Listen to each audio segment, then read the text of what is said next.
जी कैफेट आज के लेक्चर का आगाज करते हैं। लेक्चर नंबर हमारा 16। आज के लेक्चर में पहले हमने चैप्टर 2 के क्वेश्चंस करने हैं डिस्कस, क्योंकि आपका टेस्ट है, और फिर इसके बाद हम जो हमारा लर्निंग ऑब्जेक्टिव चल रहा था ऑडिट प्रोसीजर वाला, उसकी तरफ चलेंगे। तो सबसे पहले क्वेश्चन चैप्टर 2 के हमारे पहला question, what parts of a company's annual report are covered by an audit report. यानी एक ऑडिट रिपोर्ट में एक एनुअल रिपोर्ट के कौन कौन से हिस्से कवर किए जाते हैं। अच्छा, क्या आपको ये पता है एनुअल रिपोर्ट क्या होती है? एनुअल रिपोर्ट के दो बड़े हिस्से क्या होते हैं, एक फाइनेंशियल स्टेटमेंट्स, और फाइनेंशियल स्टेटमेंट्स के अलावा जो कुछ भी होता है एनुअल रिपोर्ट में वो अदर इन्फॉर्मेशन, जैसे डायरेक्टर्स रिपोर्ट, चेयरमैन रिपोर्ट वगैरह। तो एनुअल रिपोर्ट का कौन कौन सा हिस्सा ऑडिटर कवर करता है? फाइनेंशियल स्टेटमेंट्स, जिसमें क्या क्या चीजें शामिल है भाई जल्दी से बताते जाए। फाइनेंशियल स्टेटमेंट में क्या क्या चीजें शामिल है? Statement of change in equity, statement of financial position, statement of comprehensive income, notes to the accounts और cash flow statement. Question, discuss the concept of fair presentation in relation to financial statement. Fair presentation का concept discuss करना है, ठीक है, जैसे true and fair view का, ठीक है। तो हमने क्या स्टडी किया था? ट्रू का मतलब फ्री फ्रॉम एरर, फेयर का मतलब बेसिक, ठीक है, in the way in which financial statement are presented, वो उसको आप आगे लिख लेंगे, लेकिन मेन कंसेप्ट क्लियर होगा। Fair, true means free from error, fair means free from bias. True and fair की डेफिनेशन पूछ रहा है हमसे, ब्रीफली एक्सप्लेन करने की तरह। Question 3, differentiate between fair presentation framework and compliance framework. ये डिफरेंस तो हमने कभी सीखा ही नहीं, डेफिनेशन तो सीखी है दोनों की, डिफरेंस नहीं सीखा हमने जी। तो क्या डिफरेंस है? दोनों की डेफिनेशन इसका डिफरेंस है। अच्छा, कंसेप्चुअली एक चीज ध्यान में रखिएगा, फेयर प्रेजेंटेशन कुछ लोग ये कहते हैं सर कंप्लायंस फ्रेमवर्क में तो फेयर, कंप्लायंस फ्रेमवर्क में कोई फ्रेमवर्क होता है, लेकिन फेयर प्रेजेंटेशन फ्रेमवर्क में कोई फ्रेमवर्क नहीं होता। अपनी मर्जी के मुताबिक जो अच्छा लगे उसके मुताबिक फाइनेंशियल स्टेटमेंट्स बनानी है। कैसे होता है? ऐसे नहीं होता, याद रखें। कंप्लायंस फ्रेमवर्क में भी फ्रेमवर्क है, उसकी रिक्वायरमेंट्स है। फेयर प्रेजेंटेशन फ्रेमवर्क में भी फ्रेमवर्क है, उसकी रिक्वायरमेंट्स है। फर्क क्या है? कंप्लायंस फ्रेमवर्क में आपको रिक्वायरमेंट को डेविएट करने की, डिपार्चर करने की या एडिशनल डिस्क्लोजर की इजाजत नहीं है, जबकि फेयर प्रेजेंटेशन फ्रेमवर्क में आप डिपार्चर या डेविएशन कर सकते हैं, एडिशनल डिस्क्लोजर भी इंक्लूड कर सकते हैं, प्रोवाइडेड कि उनसे फेयर प्रेजेंटेशन अचीव होती हो। तो ध्यान में रखिएगा, फ्रेमवर्क दोनों में है, फेयर प्रेजेंटेशन में भी, कंप्लायंस में भी, ठीक है। फर्क सिर्फ यह है कि रिक्वायरमेंट्स को डेविएट कर सकते हैं कि नहीं कर सकते। तो कंप्लायंस फ्रेमवर्क में नहीं कर सकते, फेयर प्रेजेंटेशन फ्रेमवर्क में डेविएशन कर सकते हैं। क्लियर जी? चलिए question 4, briefly highlight management responsibilities relating to financial statements. Management की रिस्पांसिबिलिटीज बतानी है, ऑडिटर की रिस्पांसिबिलिटीज तो नहीं बतानी, इसमें मैनेजमेंट की रिस्पांसिबिलिटी बतानी है। तो बताइए भाई मैनेजमेंट की क्या रिस्पांसिबिलिटीज है? To prepare financial statements. अच्छा, मैं सिर्फ कीवर्ड्स आपके साथ शेयर करूंगा, फाइनेंशियल स्टेटमेंट की और इंटरनल कंट्रोल की और अदर इंफॉर्मेशन, जो भी एडिशनल इंफॉर्मेशन जो ऑडिटर रिक्वायर करे इंफॉर्मेशन प्रोवाइड करने की। लेकिन कुछ स्पेसिफिक रिस्पांसिबिलिटीज भी है मैनेजमेंट की, जैसे गोइंग कंसर्न की, जैसे फ्रॉड की वगैरह वगैरह। इधर साइड पे करिए भाई। Question 4 clear? जी जी। क्या इसमें दोनों तरह की रिस्पांसिबिलिटीज लिखनी चाहिए? देखिए, वो 3 रिस्पांसिबिलिटी मेन पूछ रहा है आपसे ओवरऑल, क्योंकि उसने स्पेसिफाई नहीं किया। उसने कहा मुझे ओवरऑल फाइनेंशियल स्टेटमेंट की रिस्पांसिबिलिटीज बताओ। अगर वो कहता ना कि स्पेसिफिक टू फ्रॉड बताओ, स्पेसिफिक टू गोइंग कंसर्न बताओ, स्पेसिफिक टू सब्सिक्वेंट इवेंट बताओ, तो फिर हम ओवरऑल नहीं लिखते, स्पेसिफिक लिखते हैं। यहां में चूंकि फाइनेंशियल स्टेटमेंट की बात कर रहा है तो हम ओवरऑल रिस्पांसिबिलिटी लिखेंगे 3, स्पेसिफिक वाली लिखने की जरूरत नहीं है। वो सिर्फ मैंने आपको रिकॉल करवाने के लिए कि एक स्पेसिफिक रिस्पांसिबिलिटी का भी कंसेप्ट है, ये बोल दिया। वैसे अगर आप ओवरऑल रिस्पांसिबिलिटी लिख के नीचे एक लाइन में ये रेफर कर दें कि मैनेजमेंट की अदर रिस्पांसिबिलिटीज भी हैं, for example related to going concern, related party वगैरह, तो वो भी बेहतर है, वो गलत नहीं होगा। लेकिन मेन कौन सी रिस्पांसिबिलिटी पूछ रहा है? ओवरऑल, क्योंकि उसने फाइनेंशियल स्टेटमेंट का वर्ड यूज किया है, स्पेसिफिक गोइंग कंसर्न वगैरह रिलेटेड पार्टी का वर्ड यूज नहीं किया। क्लियर जी? आगे चलते हैं। Question 5, discuss as to who is responsible to prepare financial statements. भाई बताइए, who is responsible to prepare financial statement? Management. गलत, इनकम्प्लीट आंसर है। मैनेजमेंट एंड दो चाबी गवर्नेंस, दो चाबी गवर्नेंस की रिस्पांसिबिलिटी होती है ओवरसाइट करना, ठीक है। तो मैनेजमेंट के साथ आपने दो चाबी गवर्नेंस भी लिखना है। Next, what is the primary और overall objective of the auditor. ये हाइब्रिड क्लास में माइक है किसी के पास? जी, ये करीब स्टूडेंट को दीजिए माइक जी, जो भी चले। हाँ, पहले वाले जी, ये इनसे पीछे वाले जो पहले थोड़ी देर पहले सो रहे थे भाई, हाँ ये ब्लू शर्ट वाले, इनको दीजिए।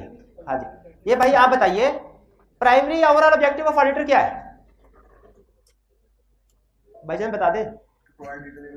शाबाश, to provide reasonable assurance whether financial statement free from legal statement, ठीक है जी। अच्छा, उन्होंने कहा ये तो responsibility audit, overall objective audit का पूछ रहा है, ऑडिटर का। याद रखे, ऑडिट का ऑब्जेक्टिव हो या ऑडिटर का, एक ही बात है। जो ऑडिटर का मकसद है वही ऑडिट का मकसद है, और वो क्या है? वो provide reasonable assurance and to issue report. और इसके अलावा एक और भी ऑब्जेक्टिव है, to communicate in accordance with ISAs।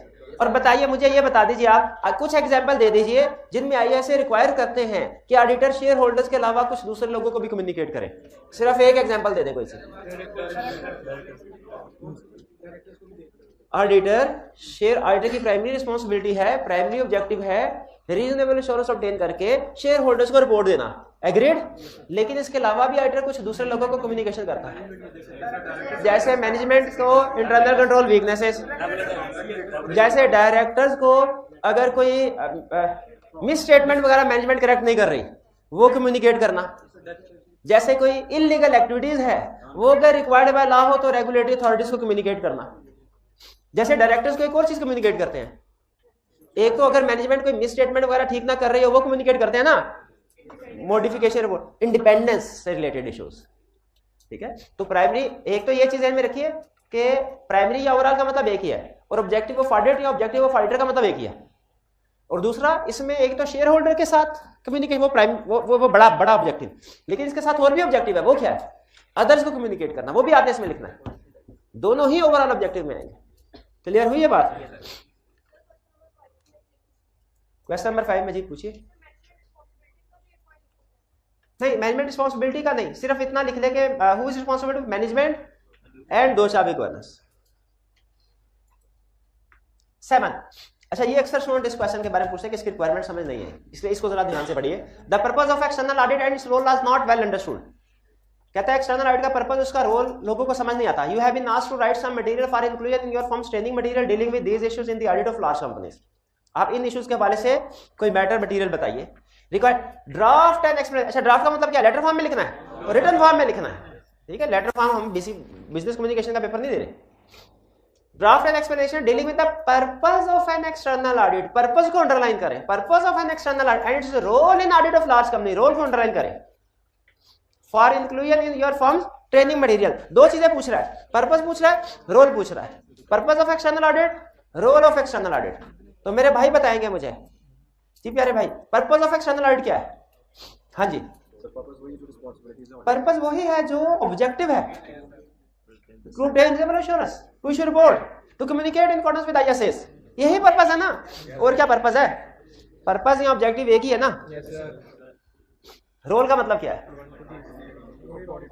Role of audit का मतलब क्या है? ऑडिट के एडवांटेजेस। शाबाश। आप असल में जब इस क्वेश्चन को पढ़ते हैं ना तो सिर्फ चैप्टर 2 को सेंस में रख के पढ़ते हैं, तो चैप्टर 2 से बाहर तो जा ही नहीं सकता। तो फिर आपको चैप्टर 2 में इसका आंसर नहीं मिलता तो आप कंफ्यूज हो जाते हैं कि ये कहां से आया क्वेश्चन, इसका मतलब क्या है।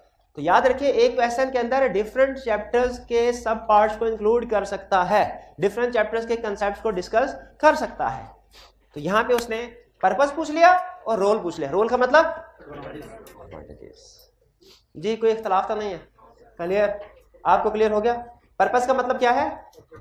ऑब्जेक्ट। और रोल का मतलब क्या है? शाबाश। Question 8, you are the audit manager of Rake Enterprises, a limited liability company. The company's annual revenue is over ₹100 million. ये कंपनी के बारे में इंफॉर्मेशन दे रहा है।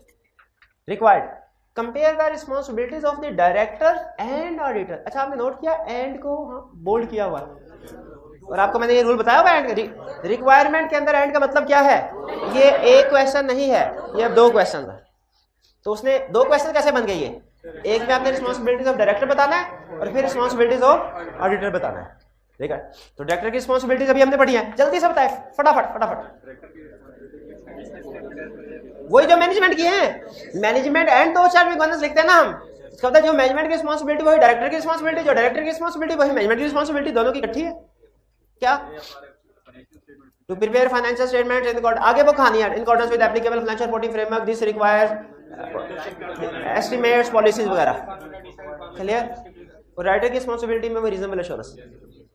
कोई प्रॉब्लम? इसको कंपैरिजन फॉर्म में क्या लिखने की जरूरत है? हरगिज नहीं।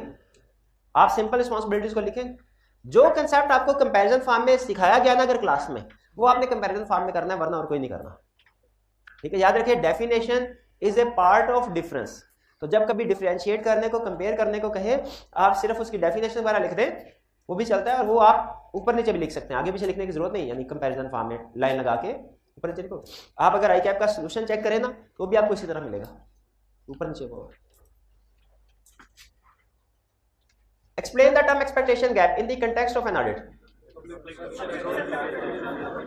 पब्लिक परसेप्शन, ऑडिटर के रोल्स एंड रिस्पांसिबिलिटी के बारे में पब्लिक परसेप्शन कुछ हो रहा है और ऑडिटर के एक्चुअल रोल एंड रिस्पांसिबिलिटी कुछ हो रहा है, तो ये जो दोनों में गैप होता है। अच्छा, पब्लिक परसेप्शन नॉर्मली ऑडिटर के एक्चुअल रोल से हायर होती है कि हायर? शाबाश। 3 एग्जांपल्स ऑफ एक्सपेक्टेशन गैप, जिससे पूछूंगा वही जी। हाइब्रिड की क्लास में एंड पे जो भाई बैठे हैं सबसे एंड पे छुप के, इनसे पूछ लीजिए। हाँ जी, एक्सपेक्टेशन गैप की एग्जांपल्स बताइए जल्दी से मेरा भाई जी। पहला लेक्चर, शाबाश जी। साथ वाले से पूछ लीजिए, साथ वाले को ट्रांसफर कीजिए।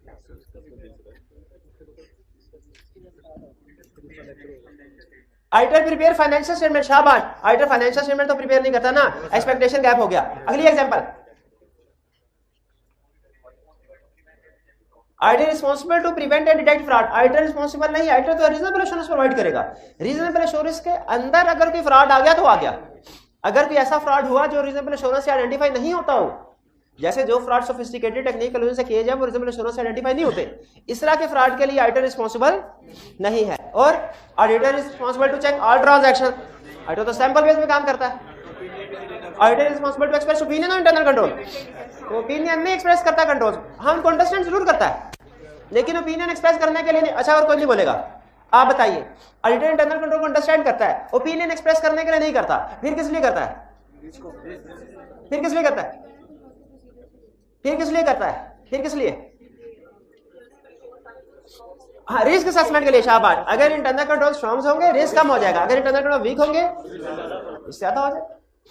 भाई क्लियर हो गया एग्जांपल एक्सपेक्टेशन गैप? आगे जी, लंबा चौड़ा क्वेश्चन आ गया। कह रहे you are the audit manager of Polycrafts limited for the 2 years। During the audit for the year ended 30 June 2017 the management communicated to you a misstatement identified in previous year accounting entries that was not corrected by the auditors. पिछले सोने का जो पिछले साल misstatement थी क्यों नहीं correct किया आपने? अच्छा, ये इनका इनिशियल ऑडिट है कि रिकरिंग ऑडिट है? रिकरिंग ऑडिट है, पिछले साल भी तो नहीं किया। Management is of the view that auditor responsible for identifying all the misstatements whether due to fraud. लेकिन पहले रिक्वायरमेंट को हम देख लें, हमें ये स्टेटमेंट पता चल गया गलत है। रिक्वायरमेंट को देख, can explain the term expectation gap. Definition है, पहले हमने पब्लिक परसेप्शन वाली बात कर दी। B, discuss whether you agree with the views expressed by management. क्या आप एग्री करते हैं कि ऑल मिसस्टेटमेंट? क्यों, रीजन क्या है? ऑडिटर ठीक है, मैं एग्री कर, ऑल मिसस्टेटमेंट्स आइडेंटिफाई करने के लिए रिस्पांसिबल नहीं, मोस्ट कर, रीजन क्या है? क्यों? शाबाश। इनहेरेंट लिमिटेशन ऑफ ऑडिट की वजह से, ठीक है। इनहेरेंट लिमिटेशन ऑफ ऑडिटर की वजह से ऑडिटर एब्सोल्यूट एश्योरेंस प्रोवाइड नहीं करता, तो ऑल मिसस्टेटमेंट्स को डिटेक्ट करने के लिए रिस्पांसिबल नहीं है जी। हाँ, वैसे भी करेक्ट नहीं करता लेकिन प्रपोज करता है। उनके कहने का मतलब यह कि आपने प्रपोज भी तो नहीं किया, आपने बताया भी तो नहीं हमें। See, list down the factors due to which auditor is unable to provide absolute. अब ये भी आपको क्वेश्चन समझ नहीं आया होगा क्योंकि चैप्टर 1 का है। क्या आ गया समझ? इनहेरेंट लिमिटेशन आ गई समझ? ये जो भाई हंस रहे हैं मुस्कुरा रहे हैं, मेरे भाई बताइए इनहेरेंट लिमिटेशन रीजन फैक्टर्स क्या है? क्या ऑडिटर एब्सोल्यूट एश्योरेंस नहीं प्रोवाइड कर सकता? Nature of financial statements, nature of audit, ठीक है। 10 क्लियर? रिक्वायरमेंट सारी समझ आ गई, क्या पूछ रहा है और क्या लिखना है? क्वेश्चन 12 आई कैप का, briefly discuss the concept of professional skepticism. 3 marks, 3 points लाजमी लिखने हैं। Questioning mind, alert to condition which indicate possibility, critical assessment work. अच्छा, प्रोफेशनल स्केप्टिसिज्म के नीचे कोई लाइन भी लिखी हुई थी, वो क्या थी? 1 मिनट है, जिससे पूछूं वो बताए जी। मेरे भाई प्रोफेशनल स्केप्टिसिज्म के जब पॉइंट्स उसने डिफाइन कर दिए उसके नीचे कोई लाइन भी थी, क्या थी? कुछ नहीं पता क्या थी लाइन? कहते पास में अगर मैनेजमेंट ऑनेस्ट कॉम्पिटेंट भी रही है, इसका यह मतलब नहीं है कि फ्यूचर में गलती नहीं कर सकती, वो गलती कर सकती है फ्यूचर में, ठीक है। कोई स्टूडेंट जो सीए में उसने 8 पेपर दे दिए, कभी फेल नहीं हुआ, क्या गारंटी है कि आंदा भी कभी फेल नहीं होगा? पास्ट परफॉर्मेंस गारंटी नहीं है फ्यूचर परफॉर्मेंस की, ठीक है। अच्छा, ये लाइन यहाँ पे लिखनी चाहिए कि नहीं लिखनी चाहिए? मेरा ख्याल है लिख देनी चाहिए। ये आपका पता है ना कौन सी लाइन? कुछ नहीं पता, परेशान होकर क्यों देख रहे हैं? नहीं लिखी हुई कि कभी आपने पढ़ी नहीं? आप ये समझे कि सिर्फ उधर डेफिनेशन ही याद करनी है, बस काफी है।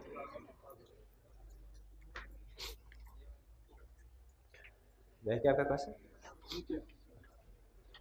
During the audit planning meeting, a member of the audit team passed a comment that based on past experience with the client, he was confident that the management of the client was honest and there was no issue as regards management integrity or risk of fraud in the company. अब जिसने professional skepticism के नीचे वाली ये line पढ़ी हुई है ना, वो ये क्वेश्चन को समझ आएगा, दूसरा नहीं समझ पाएगा। वो कह रहे कोई मैनेजमेंट में इशू नहीं है क्योंकि मैनेजमेंट पास्ट में ऑनेस्ट है, इंटेग्रिटी है उसमें। Audit manager responded that auditors should always maintain an attitude of professional skepticism throughout the audit. Audit manager ने कहा भाई मेरी बात सुन, चाहे पास में मैनेजमेंट इंटेग्रिटी है भी, ऑनेस्ट है भी, आपने हमेशा काम करना है प्रोफेशनल स्केप्टिसिज्म के माइंडसेट के साथ। यानी प्रोफेशनल स्केप्टिसिज्म का माइंडसेट क्या करता है? क्या कि there may be misstatement, there may be misstatement. उस जूनियर का माइंडसेट क्या है? There will be no misstatement. Junior का माइंड, जिसने कमेंट दिया उसने क्या कमेंट दिया है? There will be no misstatement. क्यों? बिकॉज पास में मैनेजमेंट इंटेग्रिटी थे। आपको बताया था ना, हमारे कुछ क्लाइंट थे लिस्टेड कंपनी में अच्छा इंटरनल कंट्रोल सिस्टम भी अच्छा होता है नॉर्मली, और वहाँ पे कॉम्पिटेंट चार्टर्ड अकाउंटेंट काम कर रहे होते हैं। तो हम जब जूनियर जाते थे ना उनके पास, तो वो हमारे साथ मजाक भी किया करते थे। तो ये कहते थे आपने तो कभी साल से देखे कोई गलती निकली नहीं है हमारे, साल से हमारी कोई गलती निकली ही नहीं है, मटीरियल मिसस्टेटमेंट कोई नहीं निकली है, तो आप बिला वजह हमें तंग करने के लिए आ जाते हैं। तो क्या, और ये बात ठीक भी थी उनकी, पिछले कई सालों से मटीरियल मिसस्टेटमेंट नहीं आइडेंटिफाई हुई थी, तो क्या हमें बगैर किसी इन्वेस्टिगेशन के रिपोर्ट साइन कर देनी चाहिए? हर साल इंडिपेंडेंट, हर ऑडिट पिछले ऑडिट से इंडिपेंडेंट। इंडिपेंडेंट से मुराद ये है कि आपने उसकी अलग से रिस्क असेसमेंट करते हैं, आपने उसके अलग से कंट्रोल्स को अंडरस्टैंड करना है, आपने अलग से उसके सब्सटेंटिव प्रोसीजर परफॉर्म करना है। ठीक है, जैसे हमारे टीचर हमें समझाया करते थे कि एक कॉइन है, सिक्का है, उसको आप 100 दफा उछालते हैं, 100 दफा हेड आया, 101वीं दफा उछाला सिक्का, क्या आएगा? कुछ भी। ये कंसेप्ट हेड भी आ सकते। तो पास्ट में 100 साल से अनमोडिफाइड रिपोर्ट दे रहे हैं, 101वीं दफा कौन सी रिपोर्ट देंगे? कोई भी हो सकता है, ये डिपेंड करता है 101वीं साल की सर्कमस्टेंसेस क्या है। तो ये कह रहा है पास्ट में सब कुछ ठीक था, अभी भी ठीक ही होगा। मैनेजर कह रहा है नहीं भाई, प्रोफेशनल स्केप्टिसिज्म के साथ काम करो, अभी भी गलतियां हो सकती हैं। Briefly describe audit scepticism. ओहो, आउट ऑफ सिलेबस क्वेश्चन आ गया। आउट ऑफ सिलेबस नहीं है? अच्छा, अल्लाह जानता है मैंने आज तक ये टर्म नहीं आपको पढ़ाई, ऑडिट स्केप्टिसिज्म नहीं पढ़ाई, लेकिन प्रोफेशनल स्केप्टिसिज्म ऑडिट में ही पढ़ रहे हैं। ठीक है, वो केमिस्ट्री में थोड़ी पढ़ रहे हैं, बायो में थोड़ी पढ़ रहे हैं। ठीक है, ऑडिट जो स्केप्टिसिज्म है, प्रोफेशनल स्केप्टिसिज्म, उसी का दूसरा ऑडिट स्केप्टिसिज्म। अब एग्जाम में दो तरह के स्टूडेंट्स होते हैं, एक वो जो ये कहते हैं तो टर्म सर ने समझाई नहीं, दूसरे ये कहते हैं सर ने पढ़ाई नहीं लेकिन सर ने सिलेबस सारा कवर करवाया हुआ है। तो इसका मतलब ये है कि ये टर्म है हमने पढ़ी हुई है, वो घुमा के किसी अल्टरनेट टर्म्स के हवाले से पूछ रहा है। पर ये ICAP का फेवरेट स्टाइल होता है अल्टरनेट टर्म्स पूछना। उसे पता होता है बच्चे सारे पढ़ के आए, अल्टरनेट टर्म पूछना यहाँ पे मशहूर है, वो होगा बिजनेस लॉ के पेपर में जो उसने हाँ अल्टरनेट टर्म फेवरेट उसका। तो ये ध्यान में रखिएगा, आपने एग्जाम में जब कोई इस तरह का कंसेप्ट आ जाए तो आपने ये नहीं सोचना कि आउट ऑफ सिलेबस आ गया, आपने सोचना है ICAP की जिम्मेदारी है सिलेबस के अंदर पेपर बनाए, टीचर की जिम्मेदारी होती है पूरा सिलेबस पढ़ाए। अगर दोनों ने अपनी अपनी जिम्मेदारियां पूरी की है ना, जो आपको प्रिज्यूम करना चाहिए की है, तो फिर ये कंसेप्ट पढ़ा जरूर हुआ किसी और नाम से। तो क्या नाम है, उसी को एक्सप्लेन करेंगे। And elaborate on response of audit manager, और ऑडिट मैनेजर के रिस्पांस को इलैबोरेट करें। क्या आप एग्री करते हैं? और गलत नहीं है, वो ऑडिट मैनेजर कह रहा है, ऊपर टीम मेंबर नहीं कह रहा। इस सारा क्वेश्चन गलत कर दिया उसने, ऑडिट मैनेजर का है, उसने टीम मेंबर का रिस्पांस तो नहीं कहा ना। टीम मेंबर का रिस्पांस होता फिर आप कहते हैं गलत है, ऑडिट मैनेजर का रिस्पांस तो ठीक है, उसको इसी तरह करना चाहिए। ऑडिटर को हमेशा प्रोफेशनल स्केप्टिसिज्म, हाँ, और वो लाइन नीचे वाली छाप दें। ये बेसिकली ये प्रोफेशनल स्केप्टिसिज्म के 3 पॉइंट है, ये यहाँ तक हिस्सा। और जो उसके बाद इलैबोरेशन है, इसमें एक तो आप कह देंगे कि हम एग्री करते हैं, फिर आगे एक्सप्लेनेशन में, इलैबोरेशन में वो नीचे वाली लाइन लिख दें। जी ये समझ आई बात जी। हाँ, स्केप्टिसिज्म की एग्जांपल्स भी दे सकते हैं, लाजमी नहीं है, इसमें लाजमी नहीं है, इंक्लूड करना चाहे तो कर सकते हैं, लाजमी नहीं। उसने पूछा नहीं, आगे चल के क्वेश्चन आएगा उसमें स्पेसिफिकली उसने एग्जांपल पूछे, उसमें लाजमी था। याद है प्रोफेशनल स्केप्टिसिज्म की examples?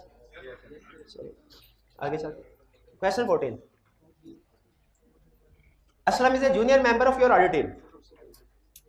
During an informal discussion with your team member, Aslam has inquired you about the reason of emphasizing on professional skepticism when honesty and integrity of management is not questionable based on prior experience. Briefly respond to inquiry of Aslam, वही पीछे वाला question. कहता है जब management पास में competent है, honest है, तो फिर प्रोफेशनल स्केप्टिसिज्म की क्या जरूरत है? इसमें प्रोफेशनल स्केप्टिसिज्म को डिफाइन भी कर देना चाहिए, कमेंट करते हुए डिफाइन भी कर देना चाहिए। और फिर इसका असल आंसर, लेकिन पता क्या है असल आंसर? वो जो नीचे लाइन है, इवन इफ पास्ट में मैनेजमेंट कॉम्पिटेंट ऑनेस्ट नहीं है। इंक्वायरी क्या पूछी है उसने?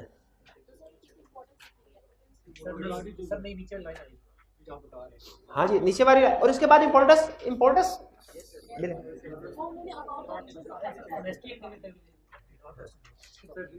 Aslam has inquired about the reasons of emphasising. हाँ, डेफिनेशन की बजाय वो जो इम्पोर्टेंस है वो ज्यादा है, मैं सही कर डेफिनेशन की बजाय, लेकिन वो लाइन जरूर लिखनी है।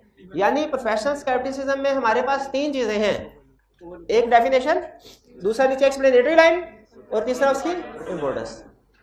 ठीक है, तो यहाँ पे डेफिनेशन नहीं, लेकिन उसके रीजंस आएंगे, वो जो एक्सप्लेनेटरी लाइन है वो आएगी, और नीचे इसकी इम्पोर्टेंस आएगी कि क्यों प्रोफेशनल स्केप्टिसिज्म जरूरी।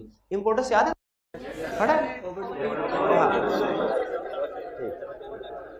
ओवरलुक्स नहीं, avoids overlook of unusual circumstances. ठीक है, अवॉइड, उसको इस सेंस में बनाना है आपने। 14 समझ आ गया क्वेश्चन क्या पूछ रहा है? 15 international federation of accountants provide leadership to the world wide accountancy profession in serving the public interest. What activities are undertaking by IFAC to achieve this aim? कौन कौन सी एक्टिविटीज है? काफी पुराना क्वेश्चन है, क्योंकि काफी अरसे से आईकैप ने आईफैक वाले पोर्शन में से क्वेश्चन पूछा नहीं, लेकिन बार हमें तैयार रहना चाहिए। आईफैक की एक्टिविटीज क्या क्या है? Development of standard, implementation. वो क्या था? पब्लिक इंटरेस्ट वाली क्या बात थी? Speak out in public interest. ठीक है, ये क्लियर रिप्रोडक्शन का क्वेश्चन है, आईफैक के रोल बताने हैं। 16 explain briefly the role of international auditing and assurance standard board, IAASB। अच्छा, लेकिन मुझे एक बात समझ नहीं आई, आईफैक के रोल्स में वो डेवलपमेंट ऑफ स्टैंडर्ड कह रहा था, और IAASB के रोल्स में भी डेवलपमेंट ऑफ स्टैंडर्ड कह रहा है। देखें, आईफैक के जो सब बोर्ड्स है जो काम कर रहे हैं, क्या वो आईफैक के स्कोप में भी नहीं आता? क्योंकि वो आगे उसी के सब बोर्ड्स हैं। तो आईफैक में हमने जनरली बात कर सकते हैं कि वो स्टैंडर्ड्स को इंप्लीमेंट करता है, लेकिन स्टैंडर्ड कौन से? अगर वो ऑडिटिंग स्टैंडर्ड्स है तो IASB। इस IASB के रोल में हम स्पेसिफिकली कहेंगे कि ऑडिटिंग स्टैंडर्ड्स इशू करता है, और फिर कोड ऑफ एथिक्स के लिए अलग बॉडी है। ये क्लियर? ये भी रिप्रोडक्शन का क्वेश्चन था जैसे आईफैक का था। क्लियर जी? हाइब्रिड क्लास में अगर समझ आ गई तो हाथ उठाइए जरा। क्लियर हो गया ये question? 17 international standards on auditing ISAs are issued by the international auditing and assurance standard board. Agree करते हैं? In this context explain the following. Position of these standard relating to external audit process. इस standard की position क्या है relating to? अच्छा, थोड़ा सा उसकी रिक्वायरमेंट को समझिए। इसकी पोजीशन क्या है? ऑडिटिंग स्टैंडर्ड की क्या पोजीशन है एक्सटर्नल ऑडिट में? क्या स्टेटस है? कंपल्सरी होते हैं। अगर आप रीजनेबल एश्योरेंस ऑब्टेन करना चाहते हैं तो आपको ऑडिटर के लिए रिक्वायर्ड है कि वो सारे स्टैंडर्ड्स की सारी रिक्वायरमेंट्स को फॉलो करें। और फिर बी में आगे फर्दर पूछ रहा है, extend to which auditor must follow ISAs। Auditor को किस हद तक ISAs को फॉलो करना चाहिए? Auditor should follow ISAs in all respect except when a standard or relevant requirement is not relevant or not practicable। और अगर नॉट प्रैक्टिकेबल होगा तो और काम करना है, अल्टरनेटिव प्रोसीजर परफॉर्म करने हैं, और रीजन बतानी है कि क्यों ये रिक्वायर्ड वाला प्रोसीजर परफॉर्म नहीं किया। ये बहुत अहम कंसेप्ट है अल्टरनेटिव प्रोसीजर वाला। इसका मतलब है अगर कभी जिंदगी में कोई प्रोसीजर रिक्वायर्ड है और किसी सिचुएशन में आप वो परफॉर्म नहीं कर सके, तो स्टिल आपके पास एक रास्ता हमेशा खुला रहेगा। एक रास्ता क्या खुला रहेगा? रास्ता कि अल्टरनेटिव प्रोसीजर परफॉर्म करें, क्योंकि असल मकसद है हमारा एविडेंस ऑब्टेन करना। प्रोसीजर तो जरिया है ना। ठीक है भाई, बताए मंजिल अहम होती है कि रास्ते? तो रास्ता इधर वाला हो, इधर वाला हो, उधर वाला उधर से क्या फर्क पड़ता है? हमारी मंजिल है एविडेंस, प्रोसीजर है रास्ता। वो एक प्रोसीजर से एविडेंस नहीं मिला, नो प्रॉब्लम, उसको छोड़ो, अल्टरनेट प्रोसीजर में चले जाओ। ठीक है, अगर अल्टरनेट प्रोसीजर से भी एविडेंस मिल जाए तो स्टैंडर्ड ये कहते हैं मकसद पूरा हो गया। ये नॉट प्रैक्टिकेबल की का मतलब समझ आया? क्लियर? आगे चलिए। 18 an auditor is required to maintain an attitude of. अच्छा, अब आपको इतने क्वेश्चन के आपको इतना तो पता चल गया होगा कि इस पूरे चैप्टर में अगर आप देखें तो दो चीजों के ऊपर उसका ज्यादा फोकस है, एक रीजनेबल ऑडिटर रिस्पांसिबिलिटी और दूसरा प्रोफेशनल स्केप्टिसिज्म।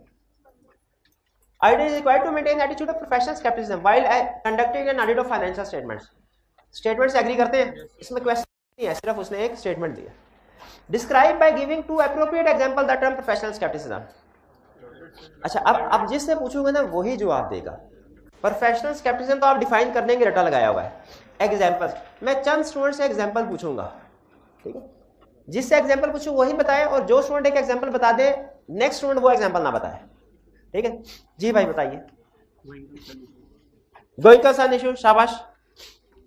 और कौन सी सिचुएशन है जिनमें हमारा प्रोफेशनल स्केप्टिसिज्म हमें अप्लाई करना चाहिए, अलर्ट होना चाहिए? पता चले कि पिछले जो फाइनेंशियल थी ट्रू एंड फेयर रिप्रेजेंट करी थी और इंटीग्रिटी थी, इंटीग्रिटी वगैरह थी, जो सर भूल आती है। जब मैनेजमेंट की इंटीग्रिटी वगैरह पे कोई डाउट हो, गड़बड़ हो, ठीक है, शाबाश। और क्या किसकी इंडिपेंडेंस? क्या इंडिपेंडेंस? इंडिपेंडेंस चाहते हैं आप? व्यू माइंड मैनेजमेंट का ये क्या है? मैं पूछ रहा हूं, मुझे वो सिचुएशन बताइए, एग्जांपल्स बताइए जिसमें आप प्रोफेशनल स्केप्टिसिज्म अप्लाई करेंगे। पूरी लिस्ट दी हुई है जी, बताइए, आप बताइए क्या एग्जांपल है? Significant transactions at end of the year, शाबाश। और revaluation of property, plant and equipment. Hybrid में 3 स्टूडेंट्स एग्जांपल दें फटाफट, शाबाश।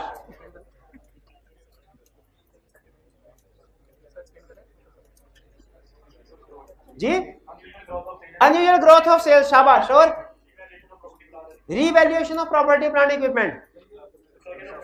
ये 7 वाले से पूछे, 7 वाले से। जी भाई, क्लोजर ऑफ फैक्ट्री इन्होंने कहा, क्या क्लोजर ऑफ फैक्ट्री में रिस्क ऑफ मिसस्टेटमेंट होता है? जब क्वेश्चन में कहेगा हमारे क्लाइंट ने फैक्ट्री क्लोज कर दी, रिस्क ऑफ मिसस्टेटमेंट है क्या? किन किन 2 एरियाज में मिसस्टेटमेंट है का रिस्क है? एक फिक्स एसेट में, एक रीस्ट्रक्चरिंग प्रोविजन में, कि एम्प्लॉइज जो टर्मिनेट किए जा रहे हैं उनको आपने सैलरी वगैरह जो कंपनसेशन पे करनी है, सैलरी तो नहीं करनी, कंपनसेशन। चलिए, ये क्या हमारे, चलिए नहीं ओवर क्यों?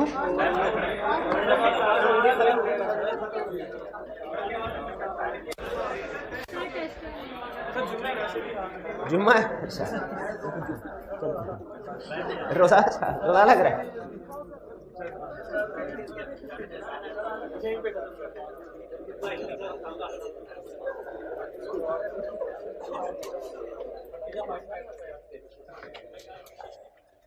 अच्छा चलें, ठीक है, आज का लेक्चर यहाँ पे खत्म करते हैं। लेकिन एक चीज सुन लें, अगर हमारे लेक्चर की स्टैंडर्ड ड्यूरेशन होती है तकरीबन 1 घंटा इफेक्टिवली, वैसे तो 1 घंटा 15 मिनट है, लेकिन आपको पता है बाज़ औक़ात दरम्यान में नॉर्मल लॉसेस होते हैं, तो इफेक्टिवली जो मैंने कंसेप्ट डिलीवरी करनी होती है वो 1 घंटा होती है। अगर ड्यूरेशन उससे कम होगी, अगर 1 आधा दिन कम हो जाए तो कोई प्रॉब्लम नहीं, जैसे आज की ड्यूरेशन कम है। लेकिन अगर ज्यादा लेक्चर्स की ड्यूरेशन इस तरीके से कम हुई ना तो एंड में बढ़ जाएगा। अच्छा, उसका एक तरीका है कि जिस दिन अगर इस वीक में अगर कोई एक लेक्चर ऐसा ना जो फॉर एग्जांपल कम ड्यूरेशन का है, तो आप उसकी डेफिशिएंसी पूरी कर सकते हैं। वो कैसे? हाँ, मैं आपको कुछ प्रैक्टिस के लिए क्वेश्चन दे दूं, अगर आप वो असाइनमेंट कर लें तो इसका मतलब है जो मैंने क्लास में चीज़ें समझानी थी वो काफ़ी हद तक आप जब खुद केस स्टडी करके सोच पढ़ेंगे ना, आपको समझ आ जाएगी। मेरे लिए उनको डिस्कस फिर भी करना है, लेकिन समझाना आसान हो जाएगा, ठीक है? तो आज क्योंकि लेक्चर की ड्यूरेशन कम है, इसके बदले में कल अगर मैं आपको कुछ क्वेश्चंस दूं अटेम्प्ट करने के लिए, घर से मैं सेलेक्ट कर लाऊंगा, तो आप रिटन फॉर्म में करेंगे उसको।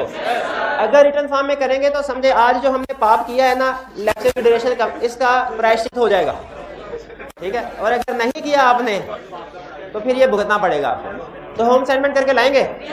चलिए ठीक है, आज का लेक्चर यहाँ पे खत्म करते हैं। अल्लाह हाफ़िज़।